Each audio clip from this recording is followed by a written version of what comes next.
Halo semuanya, pada kesempatan kali ini saya akan mempresentasikan hasil analisis mengenai produksi dan biaya dalam suatu usaha, yaitu usaha minuman sederhana dengan nama Es Teh Kortis. Dalam pembahasan ini, saya akan menjelaskan faktor produksi, biaya produksi, hingga penentuan produksi optimal. Sebelumnya perkenalkan, saya Nabila Aulia Rohman dengan NIM 6422167 dari kelas 647A04. Langsung saja kita masuk ke pembahasannya. Dalam kegiatan ekonomi, setiap pelaku usaha memiliki tujuan utama yaitu memperoleh keuntungan yang maksimal dengan penggunaan biaya yang efisien. Untuk mencapai tujuan tersebut, perusahaan harus mampu mengelola faktor produksi secara optimal serta menentukan jumlah produksi yang tepat. Usaha minuman kekinian merupakan salah satu jenis usaha yang berkembang pesat di masyarakat, terutama di kalangan anak muda. Salah satu produk yang memiliki peluang usaha besar adalah es teh dengan berbagai varian rasa seperti es teh kortis, yang menawarkan rasa segar dan harga terjangkau. Dalam menjalankan usaha tersebut, diperlukan analisis mengenai biaya produksi serta perhitungan jumlah produksi yang optimal agar usaha dapat menghasilkan keuntungan. Usaha es teh kortis termasuk dalam kategori usaha mikro karena dijalankan dengan modal yang relatif kecil, peralatan sederhana, serta jumlah tenaga kerja yang terbatas.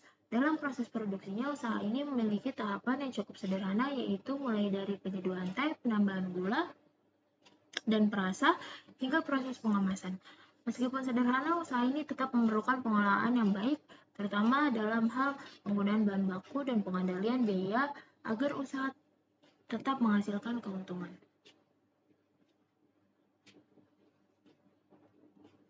Lalu yang selanjutnya ada faktor produksi.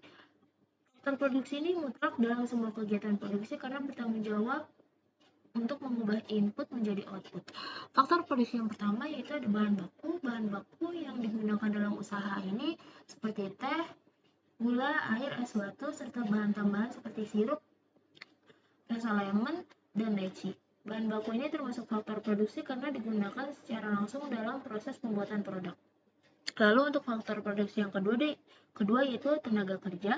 Tenaga kerja dalam usaha es teh kortis adalah satu orang yang bertugas untuk merancik minuman, melayani pelanggan, serta mengelola kegiatan operasional usaha. Lalu untuk faktor produksi yang ketiga yaitu modal. Dalam usaha ini berupa uang yang digunakan untuk membeli bahan baku, peralatan, serta membayar biaya operasional seperti sewa tempat. Lalu yang keempat ada peralatan.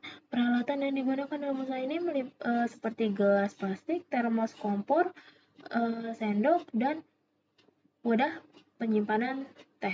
Peralatan termasuk dalam faktor produksi karena membantu memperlancar proses produksi. Lalu yang selanjutnya ada biaya produksi. Biaya produksi ini merupakan biaya yang terjadi untuk mengolah bahan baku menjadi produk yang siap untuk dijual. Secara umum, biaya produksi itu terbagi menjadi dua, yaitu ada biaya tetap atau fixed cost dan biaya variabel atau variable cost. Di sini, yang pertama ada biaya tetap atau fixed cost. Biaya tetap itu biaya yang secara total tidak berubah saat aktivitas bisnis meningkat atau menurun. Dalam usaha es teh kortis, biaya tetap yang pertama yaitu ada sewa tempat sebesar Rp500.000. Lalu untuk yang kedua ada peralatan usaha dengan biaya sebesar Rp300.000. Lalu untuk biaya tetap keseluruhannya itu dengan total Rp800.000. Lalu yang kedua ada biaya variabel atau variable cost yang merupakan biaya yang berubah secara langsung seiring dengan perubahan volume. Dalam usaha es teh kortis, biaya variabel ini meliputi bahan baku dan kemasan. Yang pertama itu ada teh sebesar Rp1.000, lalu ada gula Rp500, es batu Rp500, gelas dan sedotan Rp1.000. Total biaya per gelas yaitu Rp3.000.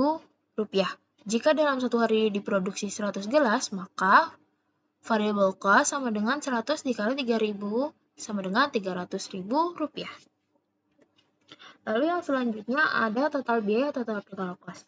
Rumus total biaya yaitu TC sama dengan FC ditambah VC. TC adalah total cost atau total biaya, FC adalah fixed cost atau biaya tetap, VC adalah variable cost atau biaya variabel. Dan berdasarkan data sebelumnya, biaya tetap sama dengan Rp800.000 dan biaya variabel sama untuk 100 gelas itu Rp300.000.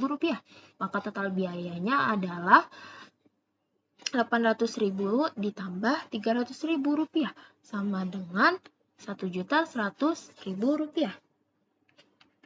Lalu yang selanjutnya ada penerimaan atau total revenue. Rumus untuk penerimaan sendiri adalah TR atau total revenue sama dengan P atau price dikali Q atau quantity. Harga jual per gelasnya yaitu 5.000. Jika jumlah produksi yang terjual sebanyak 100 gelas, maka total revenue-nya yaitu 5.000 dikali 100. Untuk hasil total revenue-nya yaitu Rp500.000. Lalu yang selanjutnya di sini ada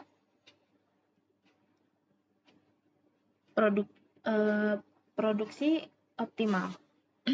Produksi optimal sendiri adalah jumlah produksi yang memberikan keuntungan maksimal bagi pelaku usaha. Lalu untuk yang pertama di sini ada tingkat produksi 300 gelas, TR atau total revenue sama dengan 5.000 dikali 300 sama dengan Rp1.500.000. Untuk VC atau variable cost sama dengan 3.000 dikali 300 sama dengan Rp900.000. Lalu untuk TC atau total cost 800.000 ditambah Rp900.000 dan dapatkan Rp1.700.000. Lalu untuk rumus keuntungan sendiri yaitu TR atau total revenue dikurang TC atau total cost sama dengan Rp1.500.000 dikurangi Rp1.700.000 dan didapatkanlah minus Rp200.000. Untuk tingkat produksi 300 gelas ini bisa dinyatakan rugi. Lalu untuk tingkat produksi 400 gelas, TR sama dengan 5.000 dikali 400 sama dengan Rp2 juta. Lalu untuk variable cost-nya 3.000 dikali 400 sama dengan Rp1.200.000. Lalu untuk TC atau total cost 800 ditambah Rp1.200.000 sama dengan Rp2 juta. Lalu untuk keuntungannya yaitu Rp2 juta dikurangi Rp2 juta sama dengan 0 atau impas. Nah, pada di titik tingkat produksi 400 gelas ini bisa dikatakan titik impas. Lalu untuk tingkat produksi 500 gelas, TR atau total revenue yaitu 5.000 dikali 500 sama dengan Rp2.500.000. Untuk VC atau variable cost sama dengan 3.000 dikali 500 sama dengan Rp1.500.000. Lalu TC atau total cost sama dengan 800.000 ditambah Rp1.500.000 dan didapatkan Rp2.300.000. Lalu untuk keuntungannya yaitu Rp2.500.000 dikurangi Rp2.300.000 sama dengan Rp200.000. Untuk tingkat produksi 500 gelas ini bisa dikatakan untung atau laba. Lalu yang selanjutnya ada hubungan dengan teori ekonomi mikro. Dalam teori ekonomi mikro, tujuan utama perusahaan adalah untuk mencapai keuntungan maksimum dan investor untuk meningkatkan nilai perusahaan. Keuntungan diperoleh dari selisih antara total penerimaan dan total biaya. Pada usaha ST Cortis, hasil analisis menunjukkan bahwa keuntungan diperoleh ketika jumlah produksi mencapai 500 gelas. Pada tingkat ini, total penerimaan lebih besar dibandingkan total biaya, sehingga usaha menghasilkan laba. Lalu, analisis biaya produksi itu sangat penting bagi pelaku usaha karena dapat membantu yang pertama, menentukan harga jual yang sesuai. Lalu yang kedua, menghindari kerugian akibat biaya yang terlalu besar. Lalu yang ketiga, mengetahui tingkat efisiensi usaha. Yang keempat, menentukan jumlah produksi yang optimal. Dan dengan mengetahui struktur biaya secara rinci, pelaku usaha dapat mengambil keputusan yang lebih tepat dalam menjalankan usaha. Dan kesimpulannya adalah, usaha ST Cortis menggunakan faktor produksi yang berupa bahan baku, tenaga kerja, modal, dan peralatan dengan biaya yang terdiri dari biaya tetap dan biaya variabel.